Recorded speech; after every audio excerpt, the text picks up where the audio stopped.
I'm Dr. Rob Myers, a crop and soil scientist at the University of Missouri, where I direct the Center for Regenerative Agriculture. And we're pleased to talk with you about one of the projects we have through the center and the university, which is called the Missouri Climate Resilient Crop and Livestock Project, or CIRCLE project for short.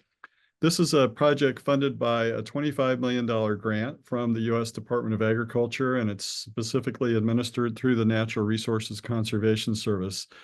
And these are unique projects in that they're providing funding directly to farmers through the university in this case to assist with implementing different conservation practices that can be helpful on the farm.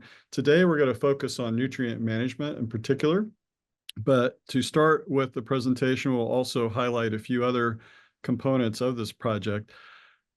Of the 25 million, over 17 million is going to go out in payments to farmers, and a few million has already gone out the door to provide support for conservation payments.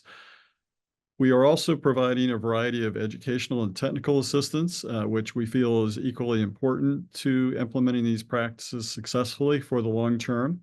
And then another part of these projects is to provide some help with identifying marketing opportunities. So, for example, if a corn producer is using a nutrient management program that is part of this project, does that create some additional opportunities to work with an ethanol processing facility, for example?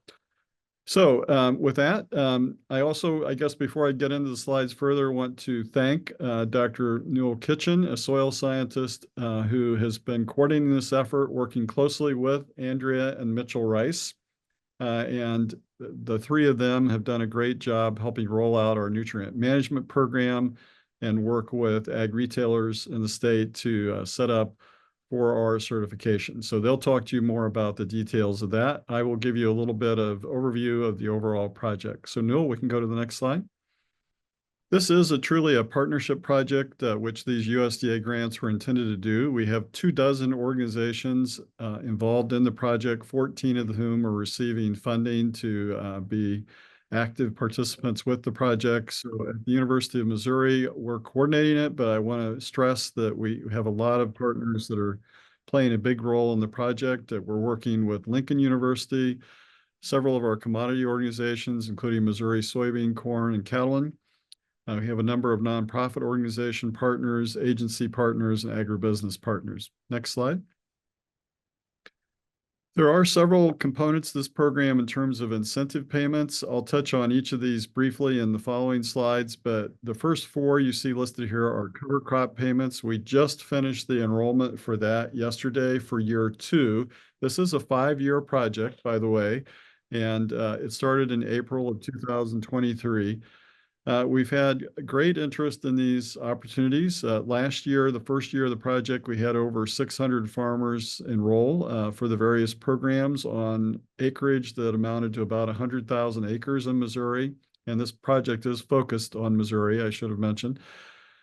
In our second year of enrollment, we had, as we finished yesterday, another 450 farmers sign up for the second year of cover crop incentives. So in some cases, they're signing up for payment to do rye before soybeans. And again, I'm going to go through these in more detail. So Newell, we can just go ahead and go to the next slides. And here are some of those numbers just to break them down. Some of them we have more money in, some less. But, each of them is important to us. And you're going to hear, like I said, quite a bit about the nutrient management program today. We just wanted to touch on some of these other areas. Next slide. So one of the cover crop options is cereal rye before soybeans. We feel that's a really well-proven system and been very popular for enrollment with the project. Next slide. But we also know that cereal rye can be challenging before corn. So we have provided an incentive to help people try out using a mix of cover crops before corn. And specifically, we ask that they use a winter cereal like winter wheat or triticale in combination with a legume. Most often that's been crimson clover, and then with a third species being a brassica like canola or rapeseed or radishes. And I've been hearing really good things from the farmers that have tried using these mixes in front of corn, but they're a little more expensive, so we're paying a higher rate here at $40 an acre. Next. Unlike a lot of the other incentive programs for cover crops out there, we have a couple of additional options where you can get a higher level of payment. So if you keep that cover crop growing longer in the spring, like is depicted here with some really tall rye that has soybeans being planted into it, you can get an extra $15 an acre payment to terminate starting May 1st or later. And that's regardless of whether you're doing rye or one of the cover crop mixes. So that's on top of the $30 or $40 payment that I mentioned already. Next slide. And we have quite a few farmers in Missouri, of course, that have both livestock and row crops, and we've had strong interest in the idea of grazing cover crops. And that's an extra $20 an acre payment on top of those planting payments for cover crops. And we had about 180 farmers last year that enrolled for that program. Next. The nutrient management you're going to hear more about, but again, we're really excited about the progress with this program. So I'm going to let the others get into that more. Next. One thing we're asked to do with these programs is to kind of monitor how it's going, do some reporting to USDA. They, of course, ask us to verify that the practice has been put in place before we provide the payment, and that's understandable because it's all of our money that's being used to support these programs. So it kind of depends what the practice is, how we're monitoring that. But for example, with the cover crops, we can use remote sensing to document what's going on, but we're also using things like seed receipts. If somebody can show us that they paid for the cover crop seed, that's a way we can document it. For some fields, we do site visits, but we're not going to all fields, and we always notify the farmer if we are going to be going out to the field. In some cases, with farmer permission, we're taking some soil samples or doing some greenhouse gas emission samples, and then farmers can also provide photos of the practice being implemented. And we'll talk more about how for nutrient management, we verify that. Next. I think that's it, Rob. So thanks, Newell. I'll turn it over to you. Okay, so I'm going to start by talking kind of how we got to the specific practice that we are offering as a practice for this program. And it started with really kind of taking a look at first the framework of the 4R, nutrient management stewardship. These practices have decades worth of science, field studies behind. And if we were to try to look at all these different practices, you'd see some that kind of line up with kind of source, some that are kind of rate, some that are the timing, some are placement. When it comes to nitrogen, corn nitrogen BMPs, best management practices, there's some that really don't fit the 4R. And it started with my taking this long list of different practices and trying to get a better handle on what currently is being done in the state of Missouri and where is there room for improvement. So I took this list and we did some surveys with some experts, some agronomists that work with a lot of farmers in terms of what's being done. And what we ended up doing is try to boil it down to which ones were agronomically sound, that had good science behind them, which ones were practical for producers to adopt, and which ones have room for increased adoption. You know, if some of these practices are already very mature, a lot of producers are already using them. And so we wanted to try to get something that met these three conditions shown here. And once we did that and we took it through a series of, like I said, a number of different experts, I did this both within the Midwest as well as within the state of Missouri itself and looked at it carefully. We came up with a list of kind of, again, looking over the whole Midwest, a half a dozen or so that were kind of the top choice ones based upon about 25 different experts that I talked to that do know nitrogen management in corn extremely well. And I'll let you know, you can read through these yourself, but it's the second one on that list that apply 25 to 50% of the total nitrogen within season that kind of stood out as one that we felt like really could use some improvement here in the state of Missouri.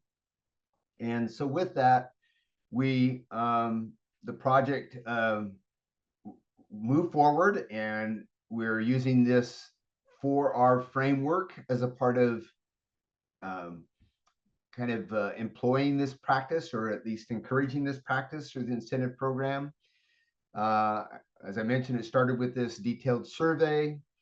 The practice is kind of described as a 2-pass fertilizer application system with at least 1 pass after the crop is emerged, with at least 25% of the total synthetic or inorganic nitrogen being applied within season. And with that, there's a $20 per acre, capped at $10,000 per producer for this program. So that's what we offered last year. We've made a couple little slight adjustments, but most of those adjustments have come in the form of just being clear about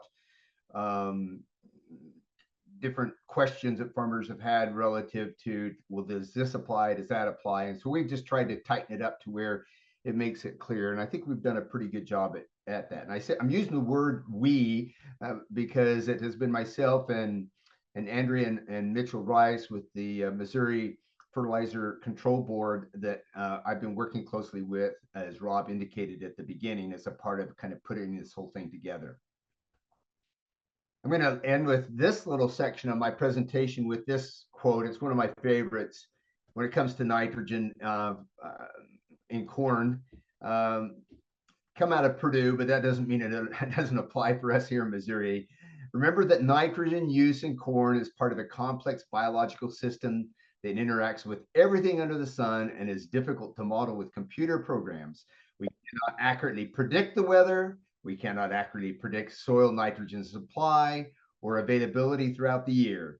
Yet we cannot afford financially or environmentally to simply apply more than enough nitrogen.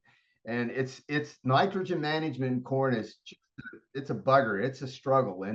And yet there's certainly room for improvement. And we think this practice that we've kind of identified and are targeting is one to kind of help us move in the direction that that we need to be doing going forward.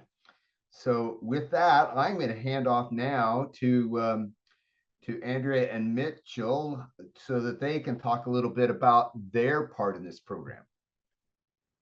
All right. Well, thank you very much, and also Missouri Fertilizer Control Board's role with the Circle for our nutrient management program has been very beneficial, not only to us, but also in that conversation that we are able to have with retailers and farmers. So we appreciate that with the Missouri Fertilizer Control Board.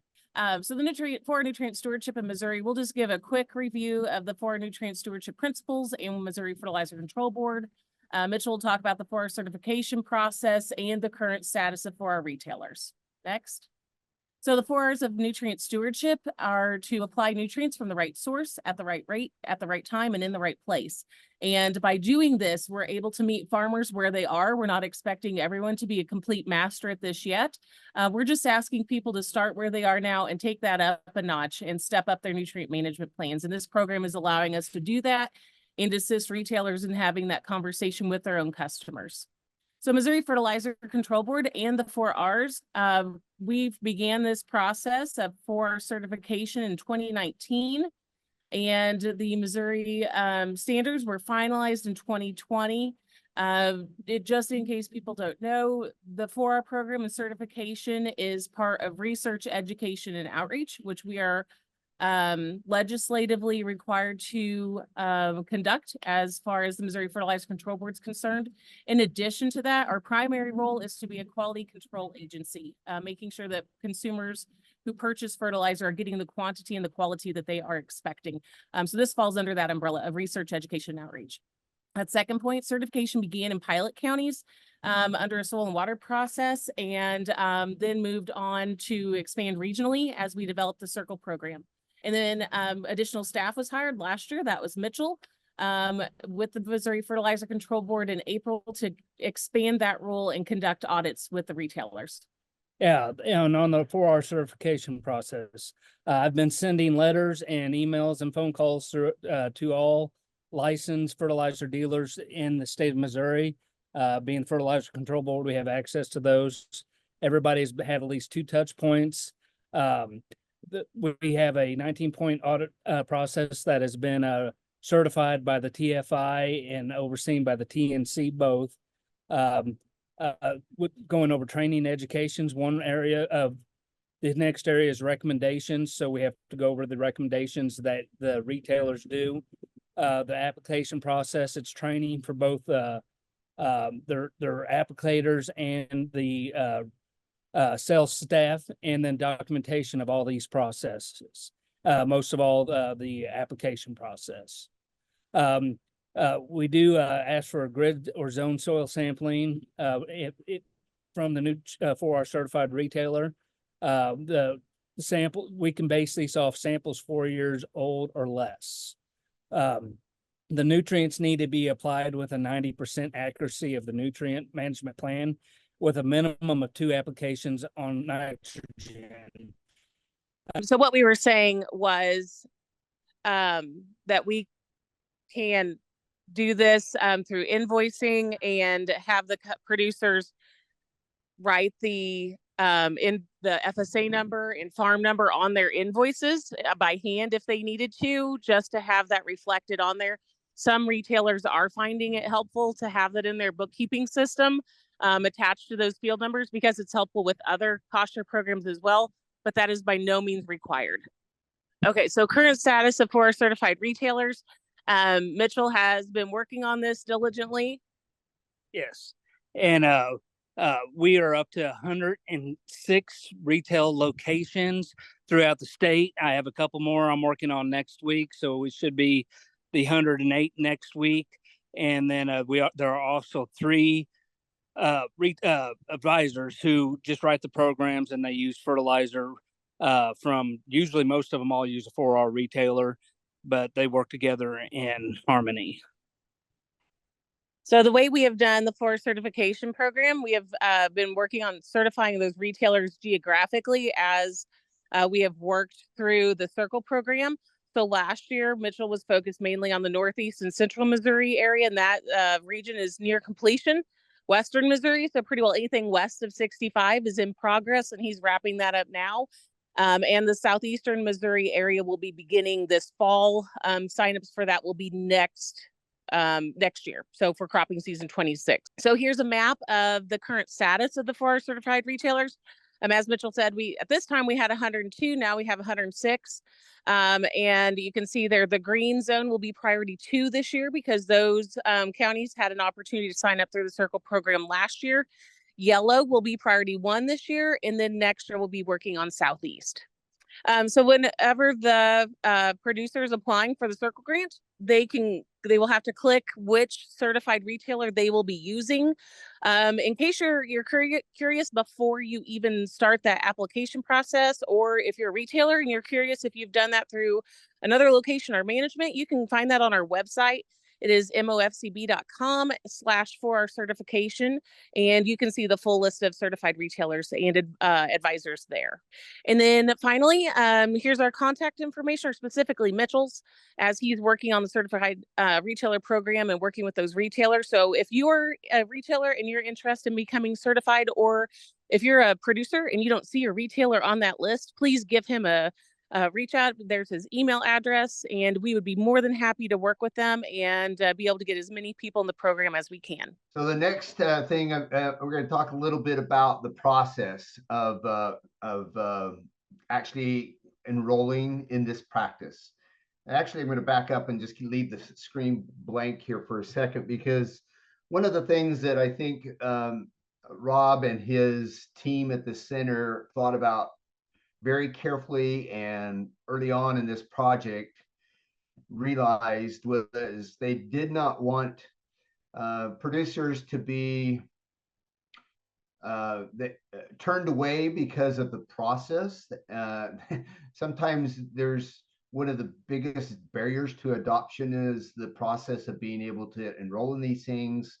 The practice itself should be pretty straightforward. And so this process it's been worked out and refined from the first year and now starting into the second year is a process that really is, I find, is quite straightforward. It should be fairly easy to do. It does require some effort on your part beyond the practice itself, because there's accountability with these public funds. And so there is some of that, but I would just like to suggest that this is one that because of the way these funds are being and this program is being managed, that there's some economy of process, I would say, in being able to get into it. So going on then, so the circle nutrient management, there's some eligibility criteria.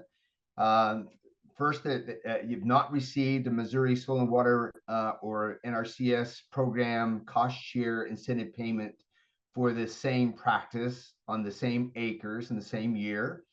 You have to confirm that you're working with the 4R certified ag retailer, and that was just explained by Andrea and Mitch.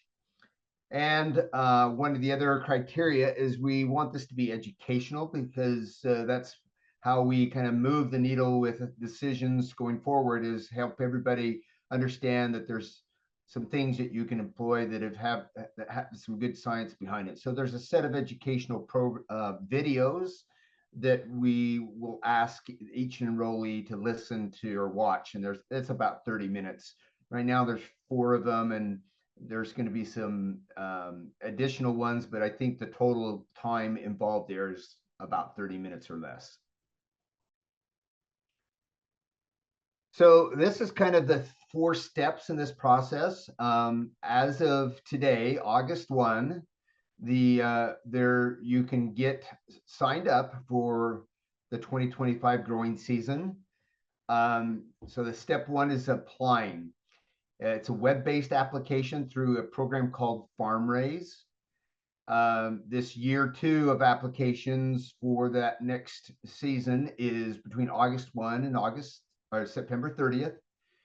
The practice is a practice that by kind of edict we had to, it needs to conform with NRCS practice standards. So the 590 nutrient management practice standards that the state has, this fits nicely within that legal documentation or write-up that they have. So I'll go into more detail on the application process here in just a minute. After the application, there will be a review and follow-up for additional information if it's not complete or there's questions. And it should be pretty straightforward how you ask those questions, and we'll talk about that. Then you'll receive some kind of a notification of that later this fall, likely in November. And then there'll be an implementation next spring or the next growing season. So we're doing this way ahead so everybody can plan.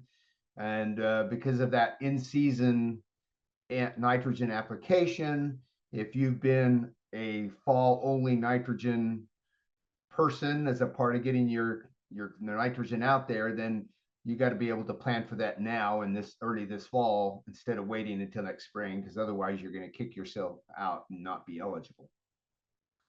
And then the final step in the process is that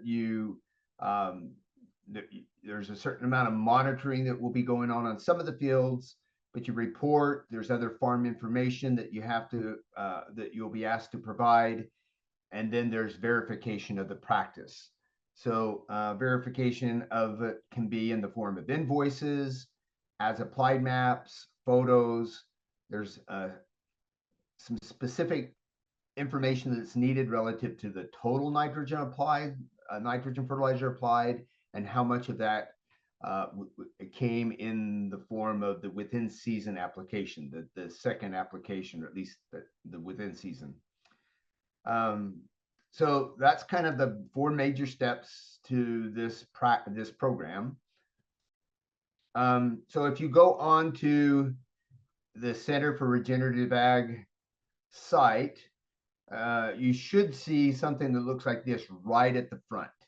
And this picture here kind of rotates with another picture, but this picture here is the one that you want to click on when you see this, because this is the project.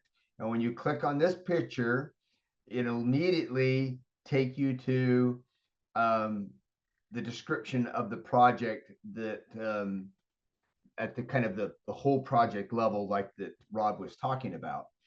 And if you scroll down, once you see this here, you'll see tiles that represent the 8 different programs that incentives are being offered through this project. And so for this one, obviously it's that nutrient management and 4R approach. So that's the tile you're going to click from there to get into talking or to actually enroll. So you click that tile, and the next thing you're going to do is you're going to come to here, and it's going to give you an overview of the specific program. I would ask you to read through everything here, because there's some details that if you just read it and you see it, as opposed to me just telling you in this webinar, it makes you get to a point where you understand a little bit better. If you'll go down from that, it'll tell you some of the program description. And as you can see, there's the map there that actually shows you the same map that was Andrea and Mitch just showed. If you look under the 4R nutrient management stewardship, if you want to see that list and have it jump over to that list that's at the Missouri Fertilizer Control Board site, you can see where it says click here to current list of 4R certified retailers. So it's going to jump over to their website, and you can actually see that list to make sure that retailer or CCA that you would be working with is on the list. And if they're not, then you may want to go to them and say, hey, why were we not certified? And you kind of get them to get back with the Missouri Fertilizer Control Board and get them to get certified.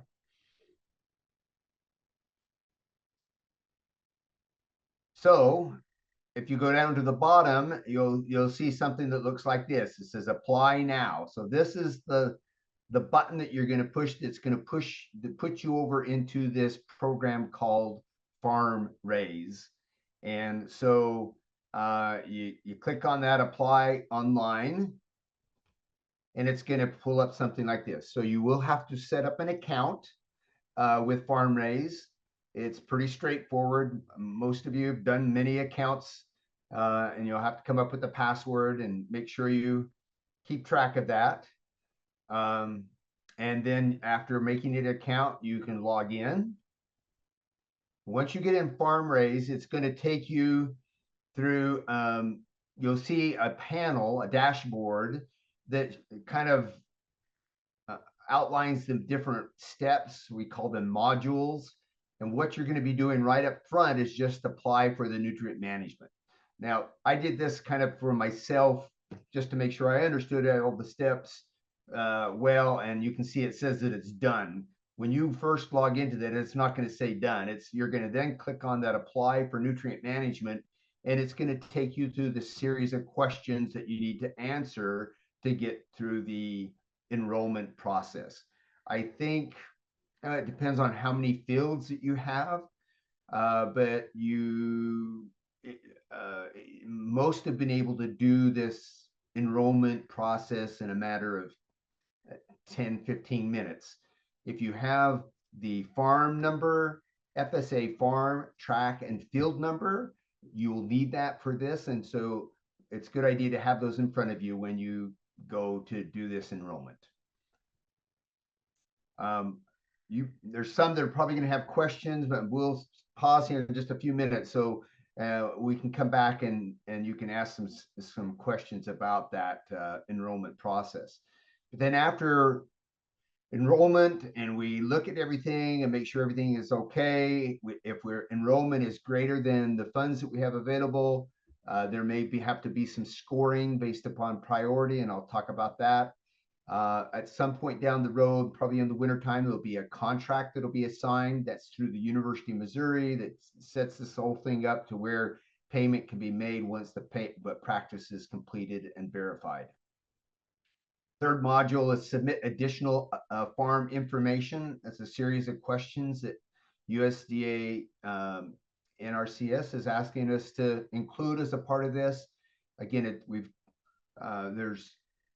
it's not too difficult to do, and it's set up in a fairly straightforward web-based way. You don't have to leave your computer at home to do this.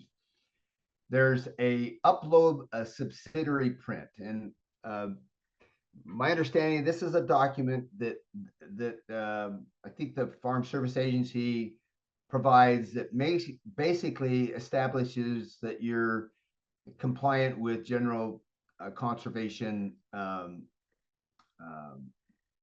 practices, meaning that there's not been any red flag for any practice that's been done on your field or farm that would basically negate that field from being a candidate field for this program. But you have to, and that particular step is, Rob, you may have to verify this for me, but that step, as well as I think it's mainly that step that we've actually allowed and worked it out to where if you, in the enrollment practice, you can check a box, essentially allowing us as the administrators for this program to get that information from FSA on your behalf. Is that Yeah, that was a change USDA made with these climate smart projects this year, because a lot of farmers don't have that subsidiary print or maybe all their farm apps on hand, and we're having to call their county FSA office to get that. And they can still do that, but if you want our staff to take care of getting those documents, you just not only check a box, but you just provide a quick signature on the online form there, and then we send a batch of those over to the State Farm Service Agency office, and they give us that information to upload. And these are things we're required to get by USDA. So it just makes it easier for the farmers just to check that box and sign it. But if the farmer has those, the subsidiary print and the farm maps, then you don't need to sign that, and just go ahead and attach them to the file. okay? So that's one of the modifications from year 1 to year 2 that we've implemented to make it easier for those enrolling to where it's less effort on their part to get it taken care of. So, and then the final module there is to verify the practice and the expenses and activities. So with that one, I think I've got some details here. Well, actually, I may not. Let me back up there. So that verifying the practice, I mentioned this before. This past year, the working closely with the ag retailer or the certified crop advisor is kind of helpful in this, but there needs to be some documentation, the total amount that was applied, total nitrogen fertilizer, as well as how much was applied in season, so that we see that it hits that target of at least 25% of the total. Invoices that show purchase within the season, if it worked really well. As applied maps work really good because those actually show the acres on them also, and we can easily then see those acres line up with the total enrolled acres. As was mentioned before, lots of times we have, before scanning and uploading these documents, we really like it if you could handwrite, if the ag retailer doesn't have it reported or recorded on that invoice, handwrite the farm, track, and field number right on the invoice itself. And we've had a number of documents this year where they just gone through and they've taken those invoices and they've written that on there and then signed the invoice themselves to verify that that's indeed the acres, the fields that nitrogen that was purchased in season went on. So it's not difficult.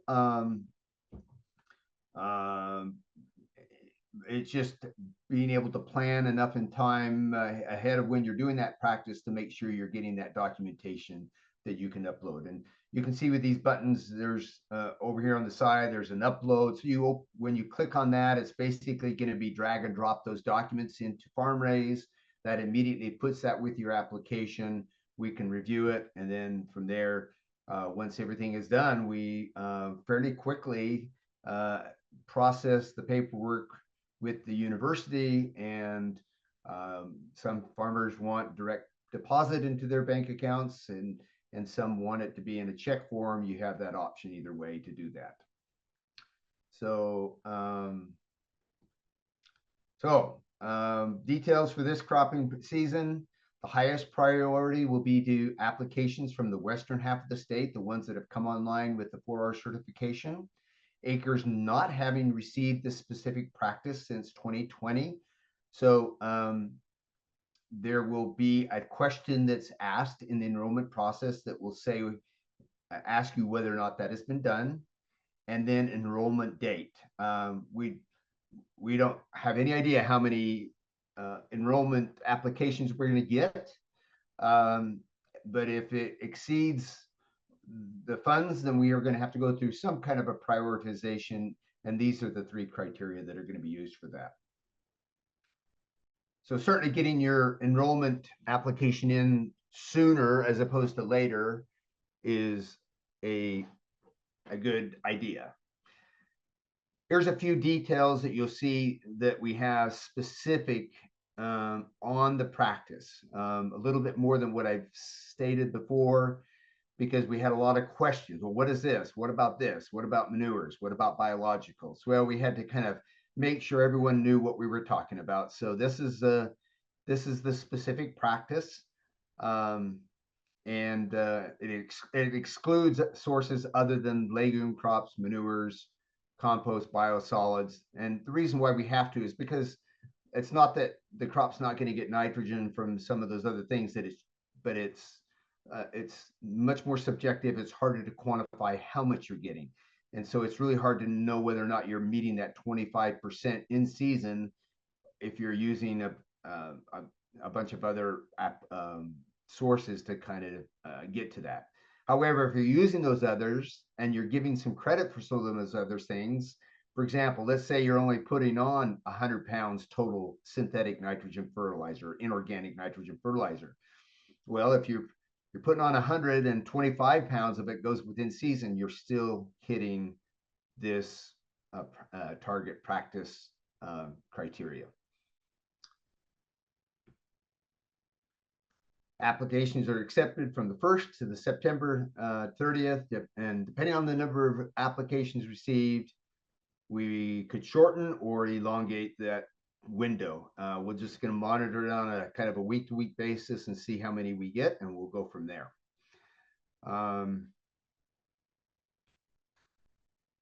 Based upon the acres and applications from last year, we're anticipating targeting about 80 to 100 applications for the 2025 growing season.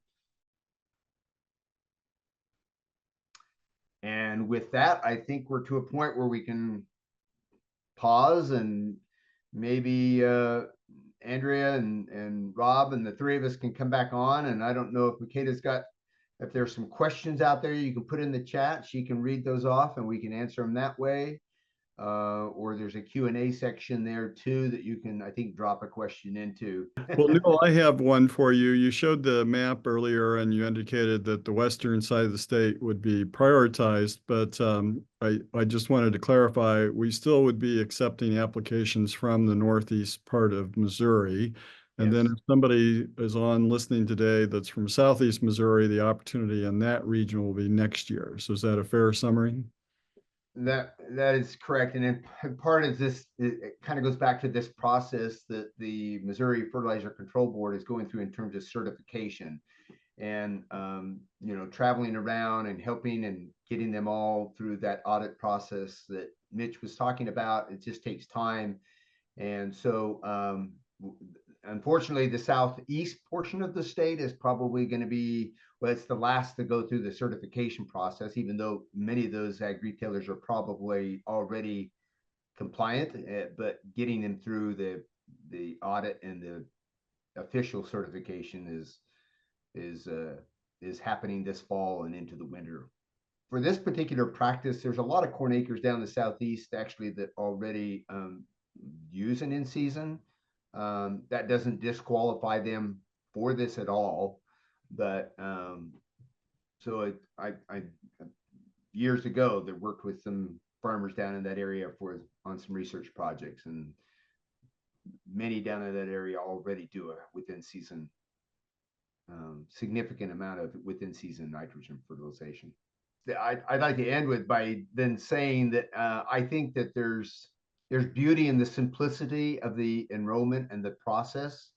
You know, I started off by talking, or earlier on talked about the some programs are just so difficult to get through the process of the paperwork and technology and on-site um, application processes makes this to where you can do it from home. You don't have to necessarily go into a office 20 miles down the road to get this to get it going. You can do it right from home, and that's the beauty of this. It looks like we have a question. So I've got a question from the chat.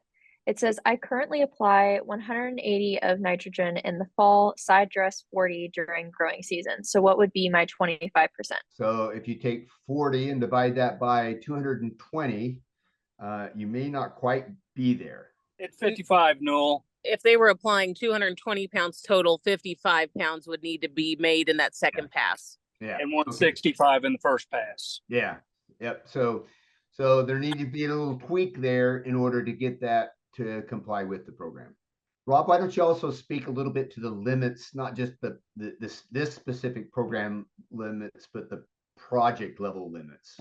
Yeah, just briefly, we wanted to be able to have as many farmers as possible participate in this different circle project. And the way the Missouri Soil and Water Cover Crop Program has worked is that farmers have a $20,000 lifetime limit for that state program. So we thought we'd use that same approach with this project. So while you can do a sign up of $10,000 in a given year for the nutrient management or the cover crop program, the overall income from the project based on our current rules is $20,000. So we'll maybe evaluate that as we go forward, but that's the way we set it out initially so that we can kind of allow more farmers to participate, but still provide enough funds to be impactful for those that are enrolling. So if you did the nutrient management last year and are interested again, it's a possibility, or maybe you did cover crop nutrient management, but just be aware there's that $20,000 total project limit at this point. But 10,000 within a program, 20,000 total over the project. Yes. Yeah. So if you did 10,000 last year within nutrient management, you would not be eligible for additional. Well, technically they could do it again. I think our hope with the nutrient management is that you certainly wouldn't repeat the same fields necessarily, but maybe look at expanding some application to another part of the farm. But yeah, I would make that distinction that if it's from year to year, whether it's cover crop or nutrient management, you could do a second sign up. You just need to watch that $20,000 total. So It says, we currently use grid sampling and apply fertilizer as recommended. Are we eligible? So that's actually one of the kind of the preconditions that you use soil sampling for nutrient management. It's a 4R nutrient stewardship principle is a lot of decades of research to show that you're going to do a better job of nutrient management with soil testing guiding your fertility decisions. So you have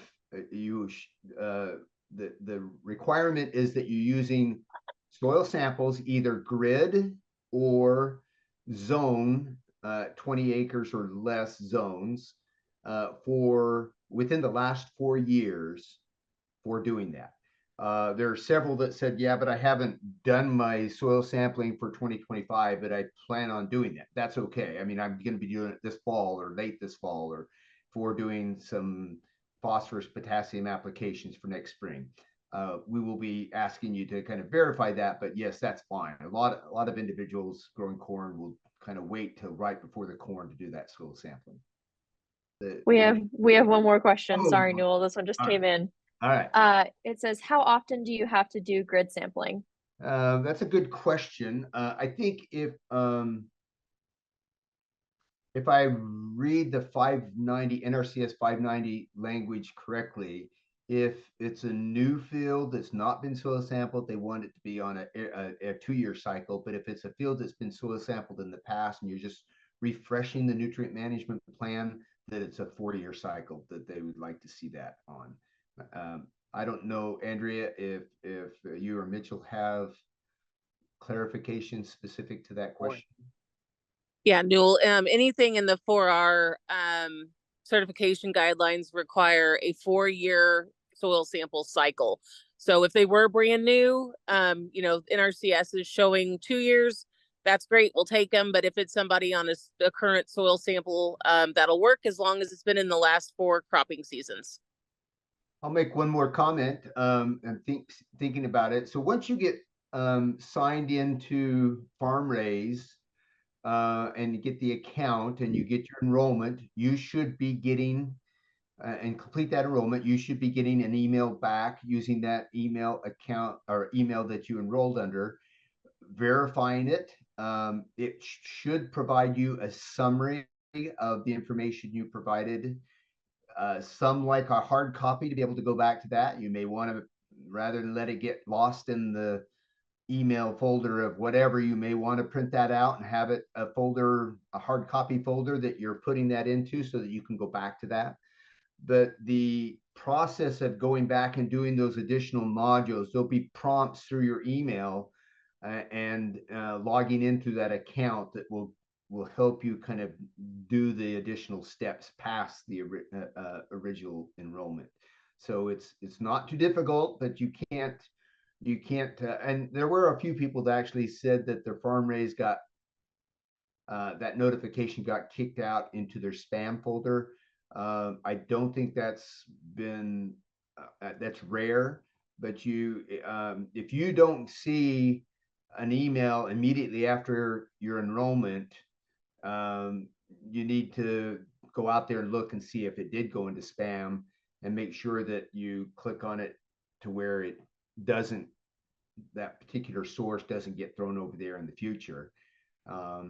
And if there's ongoing problems, then get with me. My email address is there on the program. And I work with Farm Raise directly, and there's been a few situations where we've had to kind of work one-on-one with producers to get through some of these things, but it's fairly clean process for most producers. Well, it looks like we're getting a few people dropping off. So I think this has been a great session. I appreciate everybody joining us today, and hopefully to see a bunch of applications coming in for this program in the coming days. So thank you again, and have a great day.